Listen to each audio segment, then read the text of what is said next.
First यानी set number 1 हम start करते हैं। ठीक है, चलिए। चंद्रमा की दक्षिणी ध्रुव पर सफल लैंडिंग करने वाला दुनिया का पहला देश कौन बन गया? तो अपना प्यारा सा देश बन गया है, यानी भारत। ठीक है, भारत जो है पहला देश बन गया जो दक्षिणी ध्रुव पर सफल लैंडिंग करने वाला बन गया। ठीक है, अगर ऐसे उस गया था। ठीक है, यानी अगर बात किया जाए तो चौथा नंबर पर ये भारत है, यानी अमेरिका और रूस और सोवियत संघ की अगर हम बात करते हैं, चीन के बाद अगर हम बात करते हैं, चौथा नंबर पर कौन आता है? तो भारत आता है, याद रखिएगा। चलिए आगे बढ़ते हम लोग अगले प्रश्न की तरफ। क्वेश्चन नंबर यहाँ पे 2 कहता है कि दीवार के पीछे खड़े एक व्यक्ति की आवाज पहचानी जा सकती है, किसके द्वारा पहचाना जाता है? तो इसका राइट आंसर आपका ये हो जाएगा, विवर्तन और गुणवत्ता के द्वारा पहचाना जाता है। ठीक है, चलिए बढ़ते हैं अगले प्रश्न की तरफ। क्वेश्चन नंबर यहाँ पे 3 कहता है कि ध्वनि तरंग की आवृत्ति मापने को मानक इकाई क्या है?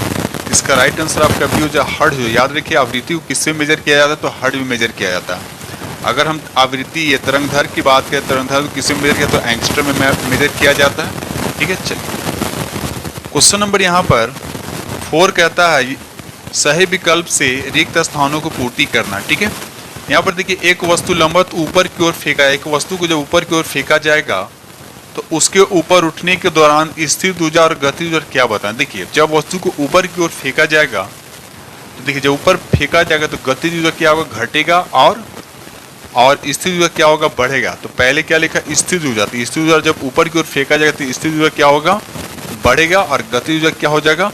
घटेगा। और साथ साथ ये भी याद रखिए जब मैक्सिमम यहाँ पर आएगा, मान लीजिए यहाँ के बाद वस्तु गिरना स्टार्ट होगा, ये होगा मैक्सिमम हाइट हो गया। तो मैक्सिमम हाइट पर पोटेंशियल एनर्जी होता है, यानी स्थिर ऊर्जा जो होता है ये मैक्सिमम हो जाएगा, और यहाँ पर आपका काइनेटिक एनर्जी यानी गतिज ऊर्जा जो हो जाएगा वहाँ पर 0 हो जाएगा। याद रखिएगा। चलिए आगे बढ़ते हम अगले प्रश्न की तरफ।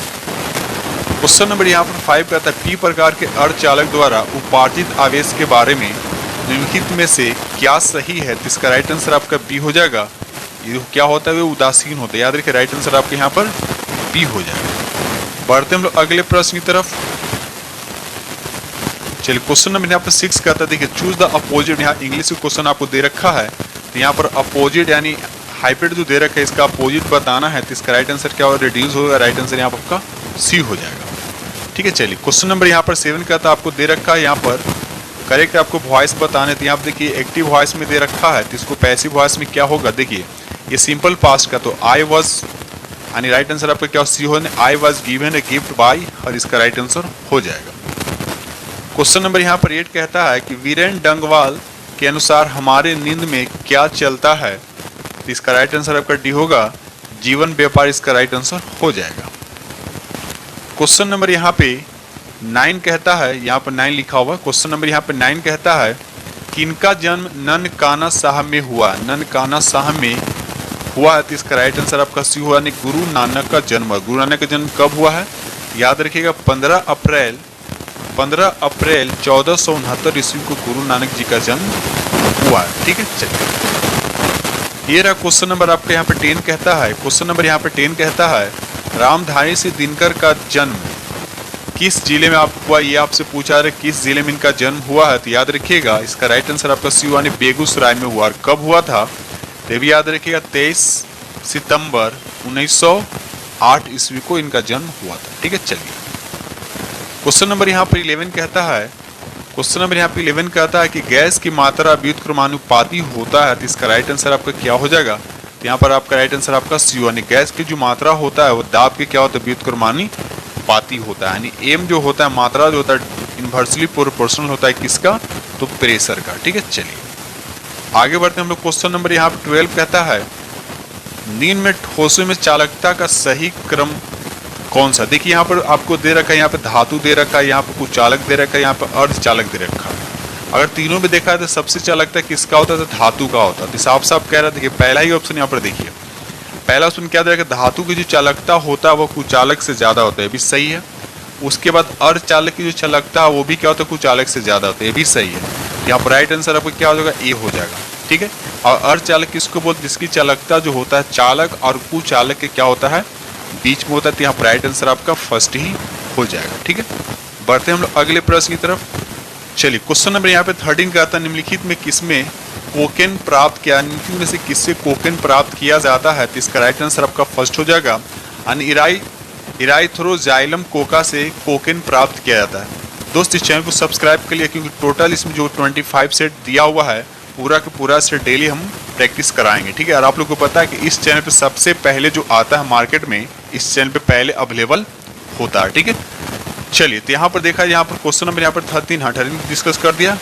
क्वेश्चन नंबर यहाँ पर 14 कहता है, क्वेश्चन नंबर 14 कहता है कि एल्केन आपको दे रखा है, एल्केन से कितने श्रृंखला समयवी प्राप्त किए जा सकते हैं, आपसे पूछा जा रहा है। तो यहाँ पर राइट आंसर आपका बी हो जाएगा, यानी 5 श्रृंखला प्राप्त किया जा सकता है, ठीक है। चलिए आगे बढ़ते हम लोग अगले प्रश्न की तरफ।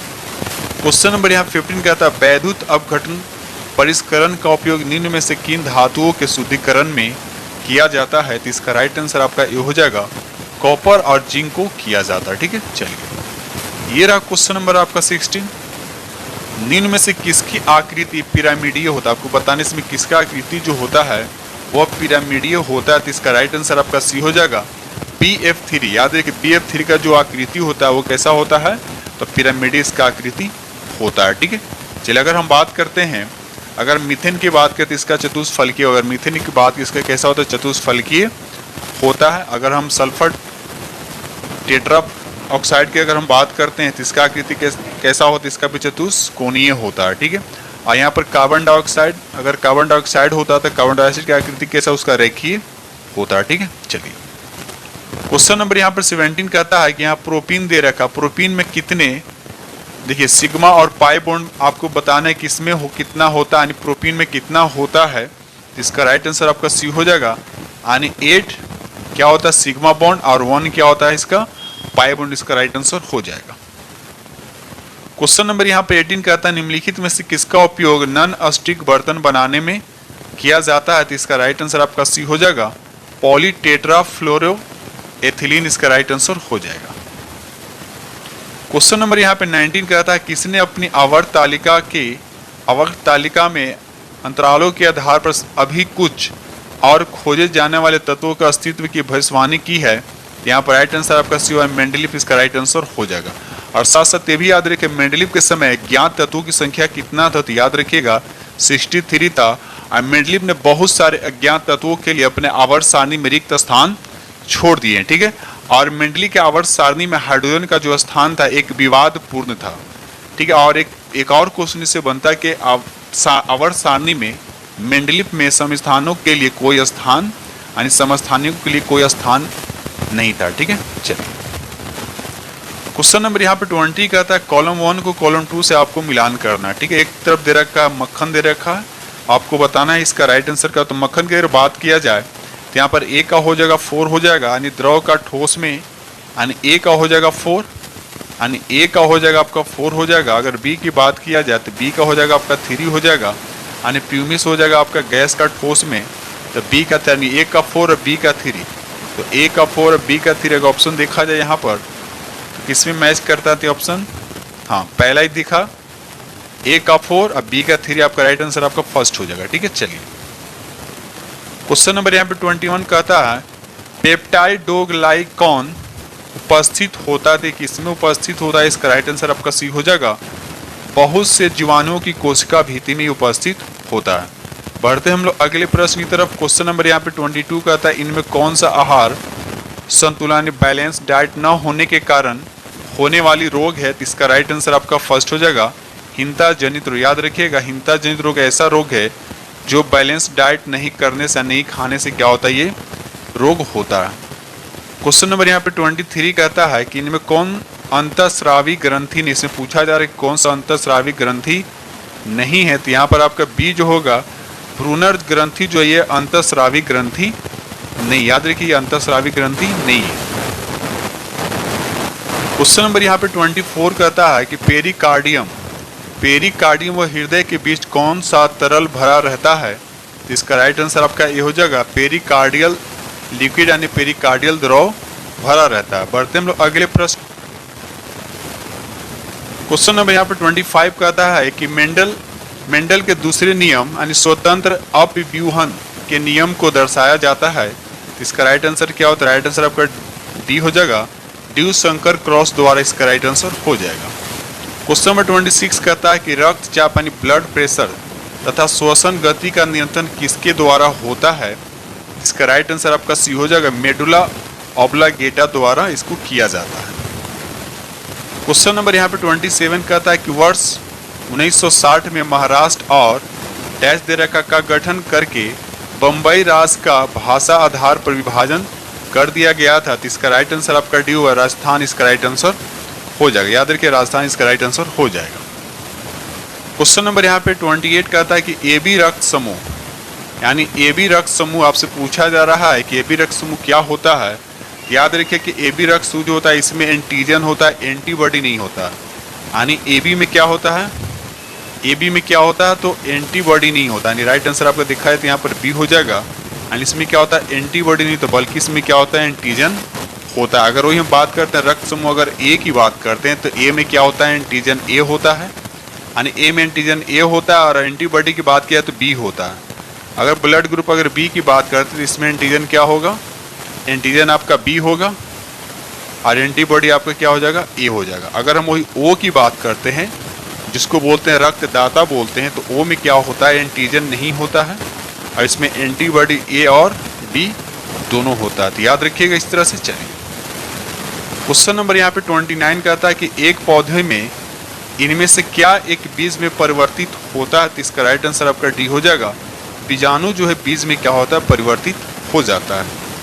क्वेश्चन नंबर यहाँ पे 30 कहता है निम्नलिखित में कौन सा दुनिया का सबसे लंबा पेड़ है? तो इसका राइट आंसर आपका ए हो जाएगा, रेड वुड जो दुनिया का सबसे लंबा पेड़ है, यह सबसे लंबा वृक्ष में याद रखिएगा। चलिए आगे बढ़ते हम लोग अगले प्रश्न की तरफ। क्वेश्चन नंबर यहाँ पे 31 कहता है कि सर्वाधिक सौर ऊर्जा ग्रहण करते हैं, सर्वाधिक सौर ऊर्जा ग्रहण करते हैं तो कौन ग्रहण करता है? इसका राइट आंसर आपका डी हो जाएगा, फसलों के खेत जो सबसे ज्यादा क्या करता है, सौर ऊर्जा ग्रहण करता है। क्वेश्चन नंबर यहाँ पे 32 कहता है निम्न में से संस्थान व उसके स्थान का उपयोग और संस्थान का कौन सा जोड़ा सही आपसे पूछा जा रहा है? तो यहाँ पर राइट आंसर आपका ये हो जाएगा, राष्ट्रीय विषाणु विज्ञान संस्थान कहाँ, ये पुणे। बाकी सभी जोड़े आपके क्या हैं, गलत हैं। चलिए यहाँ पर आपको मैथ दे रखा तो मैथ का आंसर हम बता दे रहे हैं यहाँ पे। तो अगर 33 का अगर ये मैथ दे रखा तो इसका राइट आंसर क्या हो जाएगा, आपका ये हो जाएगा, यानी 2530 इसका राइट आंसर हो जाएगा। क्वेश्चन नंबर यहाँ पे 34 की बात करें, ये भी आपका मैथ दे रखा, खुद से कर लीजिएगा, ठीक है। तो यहाँ पर इसका राइट आंसर आपका बी हो, यानी 60 दिन इसके राइट आंसर हो जाएंगे। क्वेश्चन नंबर 35 की बात करते हैं, भी आपको माध्य से रिलेटेड क्वेश्चन दे रखा है। यहाँ पर राइट आंसर आपका डी यानी 10 इसका राइट आंसर हो जाएगा। क्वेश्चन नंबर यहाँ पे 36 कहता है ब्रिटेन के किस कानून के द्वारा भारतीय प्रतिनिधियों को भारतीय विधान परिषद के चुनाव में पहली बार सीटों का आवंटन किया गया था? यहाँ पर राइट आंसर आपका बी हो जाएगा, भारतीय परिषद अधिनियम 1892 इसका राइट आंसर हो जाएगा। क्वेश्चन नंबर यहाँ पे 37 कहता है कि 73वें संविधान संशोधन अधिनियम अनुच्छेद 243 एज के अनुसार किसी राज्य की विधानमंडल निम्न निधि से पंचायत की सहायता अनुदान देने का प्रावधान कर सकती है। तो इसका राइट आंसर क्या हो जाएगा, आपका सी हो जाएगा, राज्य की संचित निधि इसका राइट आंसर हो जाएगा। ठीक है दोस्तों, चलिए दोस्तों वीडियो अच्छा लगा, आज रिपोर्ट निम्नलिखित में से किसके द्वारा प्रकाशित किया जाता है? तो इसका राइट आंसर आपका सी हो जाएगा, UNDP के द्वारा प्रकाशित किया। अगर UNDP का गठन की बात किया जाए तो इसका गठन कब किया गया था? तो 1965 में इसका गठन किया गया था। और इसका मुख्यालय कहाँ था? याद रखिए न्यूयॉर्क में। कहाँ इसका मुख्यालय है? तो न्यूयॉर्क इसका मुख्यालय है। क्वेश्चन नंबर यहाँ पे 39 का था निम्नलिखित में से किस प्रकार की अर्थव्यवस्था में उत्पादन के कारक एकाधिकार होते हैं? तो इसका राइट आंसर आपका ये हो जाएगा, पूंजीवादी इसका राइट आंसर हो जाएगा। ठीक है, चलिए आगे बढ़ते हैं क्वेश्चन नंबर 40। क्वेश्चन नंबर यहाँ 40 कहता है निम्नलिखित में कौन सा ज्वालामुखी प्रशांत महासागर का ज्वालावृत्त के अंतर्गत आता है? इसका राइट आंसर आपका डी हो जाएगा, यानी फ्यूजियामा। याद रखिएगा फ्यूजियामा, फ्यूजियामा ज्वालामुखी का ये प्रशांत महासागर के ज्वालावृत्ति के अंतर्गत आता है। और कौन सा, अच्छा कमेंट बताइए कौन सा ऐसा महादेश है जिस महादेश में एक भी ज्वालामुखी नहीं, कमेंट में लिखकर बताइएगा। ठीक है, और एक चीज और याद रखिए, प्रशांत महासागर की परिमेखला को अग्निवल यानी फायर रिंग भी कहा जाता है। ठीक है, और विश्व का सबसे ऊंचा ज्वालामुखी कोटापैक्सी कहाँ थे? इक्वेडोर में है। और विश्व का सबसे ऊंचाई पर पूछा कि विश्व का सबसे ऊंचाई पर स्थित सक्रिय ज्वालामुखी कौन है? तो ओजस डेल सलाडो, और ये कहाँ? तो एंडीज पर्वतमाला पे स्थित है। इस तरह से याद रखिएगा। क्वेश्चन नंबर यहाँ 41 का देखिए, आपको मैथ दे रखा, खुद से कल इसका आंसर बता दे रहे हैं, तो यहाँ पर राइट आंसर आपका ये हो यानी 15 इसका राइट आंसर हो जाएगा। क्वेश्चन नंबर यहाँ पर 42 कहता है कि एक निश्चित धनराशि 5% वार्षिक साधारण ब्याज की दर से 3 वर्ष में इतना होता है, तो आपको मूलधन दे रखा, मूलधन ज्ञात करना है, तो इसका राइट आंसर आपका डी यानी 200 इसका राइट आंसर हो जाएगा। क्वेश्चन नंबर यहाँ 43 कहता है 1947 में स्वतंत्र भारत के प्रथम कैबिनेट में शिक्षा विभाग का प्रभार किसके पास था? तो इसका राइट आंसर आपका डी हो जाएगा, मौलाना अबुल कलाम के पास। याद रखिए, और इनका एक पुस्तक का नाम था इंडिया विंस फ्रीडम। अगर वही हम बात करते हैं डॉक्टर राजेंद्र प्रसाद जी की बात करते हैं, तो इनको कौन सा विभाग था? इनका विभाग था खाद्य और कृषि। डॉक्टर भीमराव अम्बेडकर की अगर बात इनके पास था विधि, और जॉन मथाई की बात करते हैं रेलवे और परिवहन विभाग था उनके पास। जगजीवन राम की बात करें तो उसके पास श्रम विभाग था। सरदार बलदेव सिंह की अगर बात करते हैं उनके पास रक्षा विभाग था, और राजकुमारी अमृत कौर की अगर बात करते तो उनके पास स्वास्थ्य विभाग था। तो ये सब याद रखिएगा।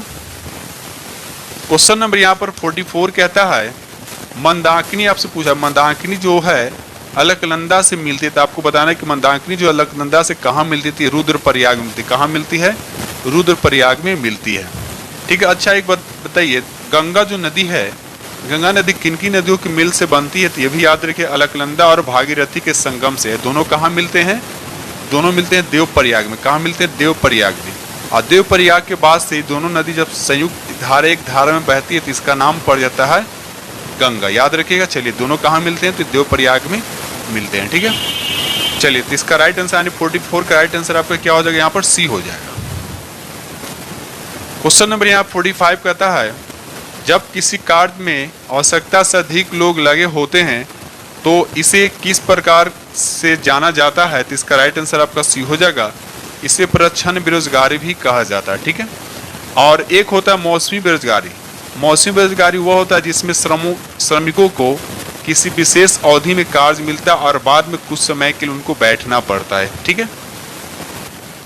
चलिए, क्वेश्चन नंबर यहाँ पर 46 कहता है निम्नलिखित में कौन सी साहित्य कृति संध्या नंदी द्वारा रचित है? तो आपको बताना है इसका राइट आंसर क्या। तो राइट आंसर आपका क्या हो जाएगा? सी होगा, रामचरितम यानी रामपाल चरितम इसका राइट आंसर हो जाएगा। अगर हम गीत गोविंद की बात करते हैं, इसका लेखक कौन है? तो जयदेव हो जाएगा। अर्थशास्त्र की अगर हम बात करते तो कौटिल्य हो जाएगा, और बुद्ध चरित की अगर हम बात करते तो अश्वघोष हो जाएगा। क्वेश्चन नंबर 47 कहता है कि ग्रीडा नामक लोक नृत्य इनमें से किस राज्य से संबंधित है? तो इसका राइट आंसर आपका बी हो जाएगा, ये मध्य प्रदेश से संबंधित है। क्वेश्चन नंबर यहाँ पर 48 कहता है the last queen of Kashmir नामक उपन्यास के लेखक कौन है? इसका राइट आंसर का डी हो जाएगा, राकेश कौल इसका राइट आंसर हो जाएगा। बढ़ते हम लोग अगले प्रश्न की तरफ। ये रहा क्वेश्चन नंबर आपका 49 कहता है निम्नलिखित में से किस कार्य के मूल्य को राष्ट्रीय आय की गणना में शामिल नहीं किया जाता है? तो इसका राइट आंसर आपका डी हो जाएगा, यानी गृहिणी जो कार्य है उसको जो राष्ट्रीय आय की गणना में शामिल नहीं किया जाता है। क्वेश्चन नंबर यहाँ 50 कहता है कि बुरही दिहिंग निम्नलिखित में से किस नदी की सहायक नदी है? इसका राइट आंसर आपका हो जाएगा ब्रह्मपुत्र नदी की सहायक नदी है। क्वेश्चन नंबर 51 कहते हैं निम्नलिखित में से कौन मुगल सम्राट अकबर के शासनकाल के दौरान भारत में रहता था? इसका राइट आंसर आपका डी हो जाएगा, अब्दुल रहीम खान खाना। याद रखिए, अब्दुल रहीम खान खाना। और अब्दुल रहीम खान खाना हिंदी भाषा के प्रसिद्ध कवि थे। ठीक है। और अब्दुल रहीम को खान की उपाधि कौन दिया था? तो अकबर ने दिया था। याद रखिएगा। चलिए आगे बढ़ते हम लोग। क्वेश्चन नंबर 52 प्रसिद्ध तवांग मठ निम्नलिखित में से किस राज्य में स्थित है? इसका राइट आंसर आपका डी हो जाएगा, अरुणाचल प्रदेश में। कहाँ है तवांग मठ? कहाँ था? अरुणाचल प्रदेश में है। याद रखिएगा। ठीक है। चलिए बढ़ते हम लोग अगले प्रश्न की तरफ। क्वेश्चन नंबर यहाँ पर 53 कहता है कि उमानंद असम में स्थित एक क्या? उमानंद जो असम में स्थित है और ये क्या है? इसका राइट आंसर आपका ये क्या है? द्वीप है। ठीक है। और असम राज्य में ब्रह्मपुत्र नदी विश्व का सबसे बड़ा नदी द्वीप जिसका नाम क्या है? माजुली नदी द्वीप है। ये भी याद रखिएगा। ठीक है। क्वेश्चन नंबर 54 कहता है संविधान सभा के लगभग 300 सदस्यों ने भारतीय संविधान को लिखने के लिए डैश दे रखा तक समय पर बैठक की है। तो इसका राइट आंसर क्या हो जाएगा? इसका राइट आंसर आपका यानी 3 वर्ष इसका राइट आंसर हो जाएगा। क्वेश्चन नंबर यहाँ पर 55 कहता है कि नोवाक जोकोविच एक पेशेवर क्या टेनिस खिलाड़ी हैं, उनका संबंध किस देश से? याद रखिए इसका राइट आंसर आपका बी हुआ, ये सर्बिया के खिलाड़ी हैं। और 2023 जो अभी हुआ, 2023 में नोवाक जोकोविच ने फ्रेंच ओपन 2023 जीतकर 23 ग्रैंड स्लैम जीतकर सर्वाधिक ग्रैंड स्लैम जीतने वाला खिलाड़ी नंबर 1 पे इनका रैंक हो गया है। ठीक है, याद रखिएगा। चलिए क्वेश्चन नंबर यहाँ पर 56 कहता है थोसे घर जलप्रपात किस राज्य में स्थित है? इसका राइट आंसर आपका सी हो, ये कहाँ थी? महाराष्ट्र में, याद रखिएगा, महाराष्ट्र में। ठीक है। क्वेश्चन नंबर 57 कहता है कि वेद ऋषि कपिल का संबंध भारतीय दर्शन के डैश दे रखा है संप्रदाय से, तानी कपिल का किनसे संबंधित है? इसका राइट आंसर आपका हो जाएगा सी यानी सांख्य दर्शन से, याद रखिएगा, सांख्य दर्शन से इनका संबंध है।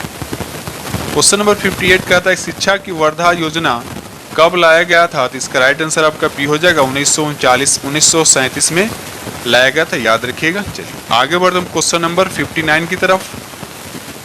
क्वेश्चन नंबर यहाँ 59 कहता है भारत के संविधान का कौन सा भाग वित्त और संपत्ति और अनुबंध और मुकदमे से संबंधित है? इसका राइट आंसर आपका डी हो जाएगा, यानी भाग 12 इसका राइट आंसर हो जाएगा। बढ़ते हम लोग अगले प्रश्न की तरफ। Question number 60 east India company के किस गवर्नर जनरल के कार्यकाल में एंग्लो नेपाल युद्ध लड़ा गया था? तो आपको बताना इसका राइट आंसर क्या होता है। राइट आंसर आपका बी हो जाएगा, लॉर्ड हेस्टिंग इसके राइट आंसर हो जाएंगे, याद रखिए, लॉर्ड हेस्टिंग इसका राइट आंसर हो जाएगा। चलिए रहा क्वेश्चन नंबर आपका 61 मैथ दे रखा है, तो यहाँ पर इसका आंसर बता दें, इसका राइट आंसर आपका ये हो जाएगा, यानी डी इसका राइट आंसर हो जाएगा। क्वेश्चन नंबर 60 भी मैथ दे रखा है, तो इसका राइट आंसर इसका भी आपका डी हुआ 154 इसके राइट आंसर हो जाए। बढ़ते हम लोग अगले प्रश्न। चलिए यहाँ भी आपको मैथ दे रखा है, 63 भी आपको मैथ दे रखा है, तो यहाँ भी राइट आंसर आपका क्या हो जाएगा? तो यहाँ पर आपका बी हो जाएगा, यानी 3 वर्ग का इसके राइट आंसर हो जाएगा। खुद से कर लीजिएगा इसको मैथ को, मैथ बनाए तो फिर ज़्यादा टाइम लगेगा। क्वेश्चन में यहाँ पर 64 का भी आपका मैथ है, तो यहाँ राइट आंसर आपका बी हो जाएगा, यानी 3 इसके राइट आंसर हो जाएंगे। चलिए क्वेश्चन नंबर यहाँ पर 65 का हम बता दें, 65 का भी राइट आंसर आपका यहाँ पर बी होगा, 3/7 इसका राइट आंसर हो जाएगा। ये प्रायिकता से यानी प्रोबेबिलिटी का ये मैथ दे रखा है। चलिए क्वेश्चन नंबर यहाँ पर 66 कहता है निम्नलिखित कथनों पर विचार कीजिए और बताना है कि इसमें से कौन सा कथन असत्य। आपको ये बताने कौन सा स्टेटमेंट दोनों में असत्य। पहला लिखा हुआ द्वितीय पंचवर्षीय योजना को महालनोबिस के विचारों पर आधारित थी, ये भी सही है। महालनोबिस ने कोलकाता में भारतीय सांख्यिकी संस्थान की स्थापना की तथा सांख्य नामक एक जर्नल निकाला, ये भी आपका राइट है। तो उपयुक्त में से दोनों असत्य, यानी दोनों का दोनों सही है। तो इसका राइट आंसर आपका क्या हो जाएगा? ना तो डी गलत, ना तो एक गलत है ना तो दो गलत, दोनों का दोनों यहाँ पर सही है। तो राइट आंसर आपका क्या हो जाएगा? आपका डी हो जाएगा।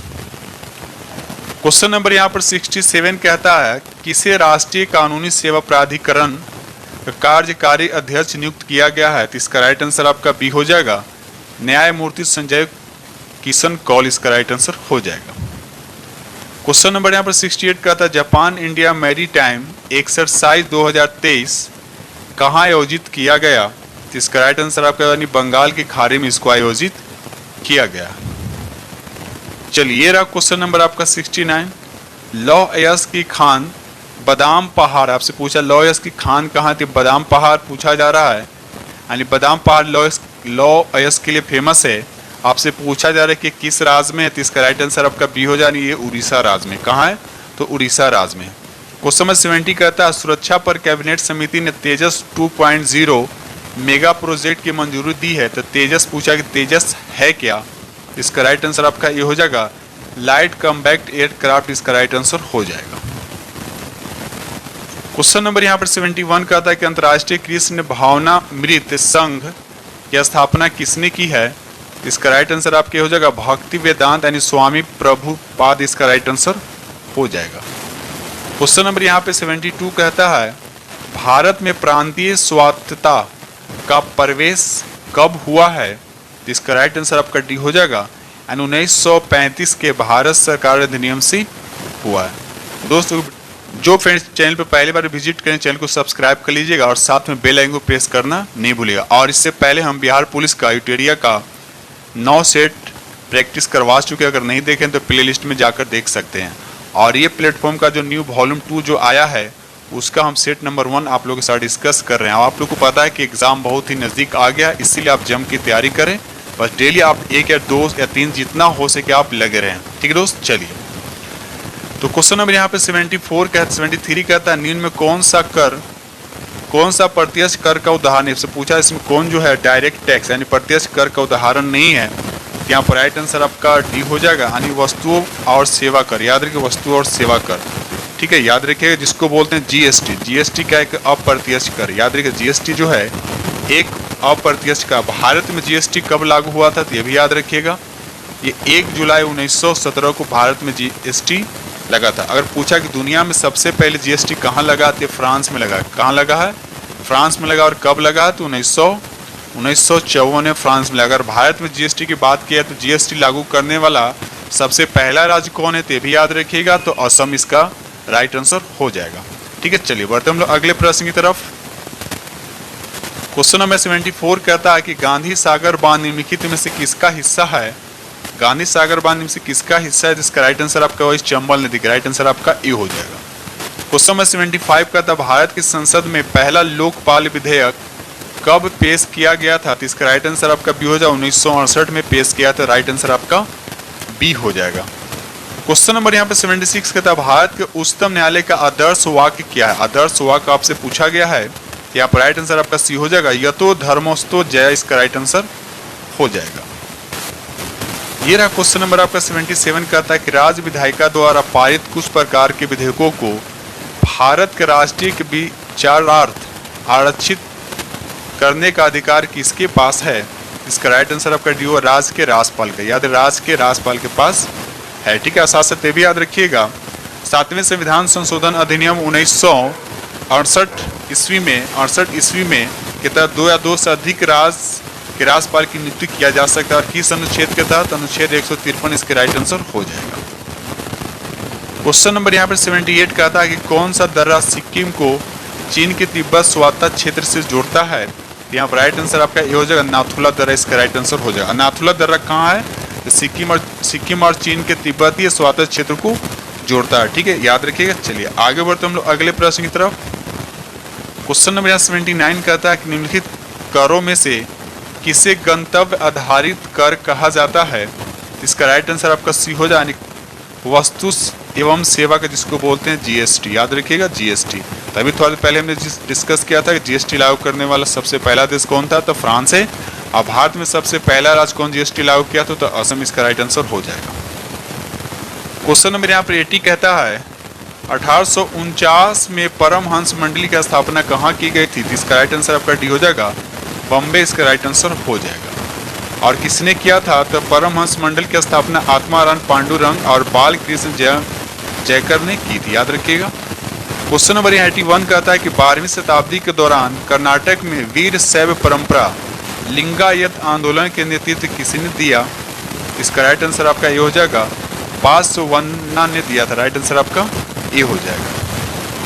क्वेश्चन नंबर 82 कहता है कि 2011 के जनगणना के अनुसार कौन से केंद्र शासित प्रदेश देश की जनसंख्या घनत्व भारत में सबसे कम है। किस केंद्र शासित प्रदेश का ये पूछा जा रहा है।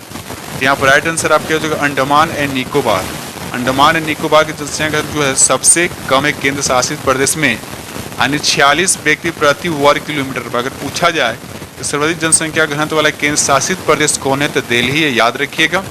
और वही पूछा जाएगा सर्वाधिक जनसंख्या घनत्व वाला राज्य कौन है, तो अपना बिहार है। कितना है, तो 1106 है। याद रखिए। सबसे कम घनत्व वाला राज्य कौन है, तो अरुणाचल प्रदेश है। और किस राज्य की जनसंख्या सबसे अधिक है, तो उत्तर प्रदेश का, ये भी याद रखिएगा। और किस राज्य की जनसंख्या सबसे कम है, तो सिक्किम, ये भी याद रखिएगा। आपसे पूछा कि सर्वाधिक जनसंख्या वाला केंद्र शासित प्रदेश कौन है, तो वो दिल्ली हो जाएगा। और न्यूनतम जनसंख्या वाले केंद्र शासित प्रदेश पूछेगा तो लक्षद्वीप हो जाएगा। तो ये सब फैक्ट याद रखिएगा। क्वेश्चन नंबर यहाँ पे 83 कहता है कि 2 जून 2023 के विश्व मौसम विज्ञान संगठन की पहली महिला महासचिव किसे नियुक्त किया गया। तो इसका राइट आंसर आपका बी हो जाएगा, सेलेस्ते साउलो, इसका राइट आंसर हो जाएगा। क्वेश्चन नंबर 84 कहता है कि संयुक्त राष्ट्र जल सम्मेलन 2023 कहाँ आयोजित हुआ है। तो इसका राइट आंसर आपके हो जाएगा न्यूयॉर्क, यानी अमेरिका में आयोजित हुआ है। क्वेश्चन नंबर 85 कहता है किस राज्य के मिर्चा चावल को जीआई टैग प्रदान किया गया? तो बिहार का। इससे पहले कतरनी चावल को जीआई टैग मिल चुका है, ये भी याद रखिएगा। क्वेश्चन नंबर यहाँ पर 86 कहता है सीबीआईसी का नया अध्यक्ष किसे नियुक्त किया गया है? इसका राइट आंसर आपका सी हो जाएगा, संजय कुमार अग्रवाल इसका राइट आंसर हो जाएगा। क्वेश्चन नंबर यहाँ पे 87 कहते हैं अगस्त 2023 में केंद्रीय बजट ने 6.4 लाख गांवों को ब्रॉडबैंड से जोड़ते हुए कितनी राशि की मंजूरी दी है? इसका राइट आंसर आपका बी हो जाने 1.9 करोड़ लाख इसका राइट आंसर हो जाएगा। क्वेश्चन नंबर 88 कहता है कि चूज द करेक्ट सेंटेंस आपको चूज करने हैं। आपको बताना है कौन सा सेंटेंस यहाँ पर सही है। तो आपका देखा आई केम हेयर यस्टरडे, यहाँ पर राइट आंसर आपका फर्स्ट ही हो जाएगा। यस्टरडे जो दिख रहा है आपको, यस्टरडे हमेशा सिंपल पास्ट में लगता है, तो इसके देखा है तो यहाँ पर राइट आंसर आपका पहला ही हो जाएगा। ठीक है, I came here yesterday right answer हो जाएगा। क्वेश्चन नंबर 89 का choose the meaning of the idioms, idiom से दे रखा है इन वंस एंड टोस, इसका राइट आंसर आपका क्या हो जाएगा? राइट आंसर आपका ये हो जाएगा इन अ स्मॉल नंबर्स, इसका राइट आंसर हो जाएगा। क्वेश्चन नंबर यहाँ पे 90 कहता है choose the correct word for the group of word. देखिए ये क्या दे रखा है? अनेक शब्द का एक शब्द। ठीक है, तो अ प्लेस फॉर रेसलिंग, तो उसको क्या बोलते हैं? जहाँ रेसलिंग होता है जिसका राइट आंसर आपका डी हो जाएगा, उसको अरेना, इसका राइट आंसर हो जाएगा। क्वेश्चन नंबर 91 का था फाइंड द एरर, आपको बताने हैं। ये सेंटेंस दे रखा है, इसमें बताना है कि इसमें एरर कहाँ पर है। तो आपका राइट आंसर आपका देयर वर अ टाइम ही हो जाए। यहाँ पर वर नहीं होना, यहाँ पर वज होना चाहिए। क्या होना चाहिए? यहाँ पर वज होना चाहिए था। ठीक है, चलिए क्वेश्चन नंबर यहाँ पे 92 का था फिल इन द ब्लैंक्स, आपको दे रखा है। आपको बताना है यहाँ पर क्या फिल होगा। तो यहाँ पर राइट आंसर आपका डी वन इंस्पायर्ड, यहाँ पर राइट आंसर हो जाएगा। क्वेश्चन नंबर 93 का था विद्युत बल्ब में आमतौर पर रासायनिक रूप से निष्क्रिय गैस के रूप में क्या भरा होता है? तो देखिए यहाँ पर आर्गन भी भरा होता है और नाइट्रोजन भी भरा होता है। तो आर्गन तो नहीं दे रखा, तो इसलिए राइट आंसर आपका क्या हो जाएगा? यहाँ पर सी यानी नाइट्रोजन राइट आंसर आपका हो जाएगा। क्वेश्चन नंबर यहाँ पे 94 कहता है कि प्रकाश बल्ब का फिलामेंट बनाने के लिए पूछ रहा है कि धातु का उपयोग, किस धातु का उपयोग किया जाता है? तो टंगस्टन का उपयोग किया जाता है, जिसका मेल्टिंग पॉइंट जो होता है 3500 डिग्री सेल्सियस होता है। इसका सिंबल क्या होता है? W होता है, ये भी याद रखिएगा। ठीक है, अगर नाइक्रोम की बात, ये एलवाई है जिसका उपयोग हम लोग हीटर के रूप में यानी हीटर में इसको यूज किया जाता है। क्वेश्चन नंबर यहाँ पे 95 कहता है निम्नलिखित में किस धातु में अधिकतम ताप चालकता होता है? ताप चालकता आपसे पूछा जा रहा है। तो यहाँ पर राइट आंसर आपका सी वन, सबसे गुड कंडक्टर कौन होगा? तो आपका सिल्वर हो जाएगा, याद रखिएगा। क्वेश्चन नंबर 96 कहता है यदि किसी दर्पण की फोकस दूरी +15, इसका मतलब क्या होता है? प्लस किसका होता है? दर्पण का पूछा जा रहा है ना, तो दर्पण में किसका होता है? तो उत्तल दर्पण, इसका राइट आंसर हो जाने, राइट आंसर आपका बी हो जाएगा। अगर यही रहता प्लस उत्तल लेंस, तो उत्तल लेंस में प्लस होता है और अवतल लेंस में क्या होता है? माइनस होता है, याद रखिएगा। चलिए क्वेश्चन नंबर यहाँ पे 97 कहता है कि 5 प्रतिरोध जिनमें प्रत्येक का प्रतिरोध इतना दे रखा है का उपयोग करके कितना न्यूनतम प्रतिरोध बनाया जा सकता है? देखिए 5 प्रतिरोध है, प्रत्येक प्रतिरोध का मान इतना और न्यूनतम प्रतिरोध बनाना है। तो न्यूनतम प्रतिरोध तभी बनेगा जब इसको हम क्या करेंगे? पैरेलल समांतर क्रम में जोड़ेंगे। किस में जोड़ेंगे? समांतर क्रम में जोड़ते। जब इसको सॉल्व कीजिएगा तो समांतर क्रम का फॉर्मूला क्या आता है? 1/RP इज इक्वल टू क्या होता है? 1/R1, 1 + 1/2, इस तरह से 1/5 तक लिखेंगे। और जब सब को सॉल्व कीजिएगा तो यहाँ पर राइट आंसर आपका P आएगा 1/25 ओम, इसका राइट आंसर हो जाएगा। क्वेश्चन नंबर यहाँ पे 98 कहता है त्रिलोकी किस समास का उदाहरण, किस तरह के समास हैं? इसका राइट आंसर आपका ये हो जाए द्विगु समास, इसका राइट आंसर हो जाएगा। क्वेश्चन नंबर यहाँ पे 99 कहता है कि राजसु में कौन विभक्ति है? इसका राइट आंसर आपका बी हो जाएगा सप्तमी विभक्ति, याद रखिएगा सप्तमी विभक्ति, इसका राइट आंसर हो जाएगा। क्वेश्चन नंबर यहाँ पे 10 कहता है कि धनहीन किस समास का उदाहरण? आपसे पूछा जा रहा है कि धनहीन जो है किस समास का उदाहरण है? इसका राइट आंसर आपका बी यानी तत्पुरुष समास का उदाहरण, याद रखिए तत्पुरुष समास का उदाहरण। ठीक दोस्तों, इस तरह से हमने आप लोग को 100 MCQ डिस्कस किया हो। जो प्लेटफॉर्म का वॉल्यूम 2 जो मार्केट में आया है उसका हम वॉल्यूम 2 आप लोग के साथ सेट नंबर 1 आप लोग साथ डिस्कस किए हैं। और आप लोग को पता है डेली सेट आप लोग को अवेलेबल होगा और इस चैनल पे मार्केट में जो पहले सबसे पहले आता है इस चैनल पे सबसे पहले अपडेट होता है। ठीक है दोस्त, तो इसी के साथ में वीडियो करते हैं समाप्त। और जो फ्रेंड चैनल पर अगर पहली बार विजिट कर रहे हैं तो चैनल को सब्सक्राइब कर लिया और साथ में बेल आइकन को प्रेस करना नहीं भूलें। ठीक है, तो इसी के साथ में वीडियो करते हैं समाप्त और मिलते हैं आप लोग से नेक्स्ट वीडियो में। तब तक के लिए थैंक यू।